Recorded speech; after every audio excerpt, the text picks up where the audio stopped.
കൂട്ടുകാരെ, ഇന്ന് നമുക്ക് ക്യാഷ് ക്രെഡിറ്റ് എന്ന ഇംഗ്ലീഷ് വാക്കിൻ്റെ അർത്ഥം നോക്കാം. ക്യാഷ് ക്രെഡിറ്റ് എന്ന വാക്കിൻ്റെ അർത്ഥം പണക്കടമുള്ള ക്രെഡിറ്റ്, ക്യാഷ് ക്രെഡിറ്റ്, നഗദ് വായ്പ. ഇനി ഇതിനൊരു ഉദാഹരണം പറയുകയാണെങ്കിൽ, the store offers cash credit for returns. ഇതിൻ്റെ അർത്ഥം സ്റ്റോർ റിട്ടേണുകൾക്ക് ക്യാഷ് ക്രെഡിറ്റ് നൽകുന്നു.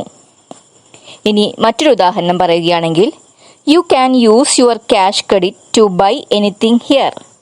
ഇതിൻ്റെ അർത്ഥം ഇവിടെ എന്തും വാങ്ങാൻ നിന്റെ ക്യാഷ് ക്രെഡിറ്റ് ഉപയോഗിക്കാം.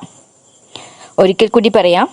ക്യാഷ് ക്രെഡിറ്റ് എന്ന വാക്കിൻ്റെ അർത്ഥം പണക്കടമുള്ള ക്രെഡിറ്റ്, ക്യാഷ് ക്രെഡിറ്റ്, നഗദ് വായ്പ.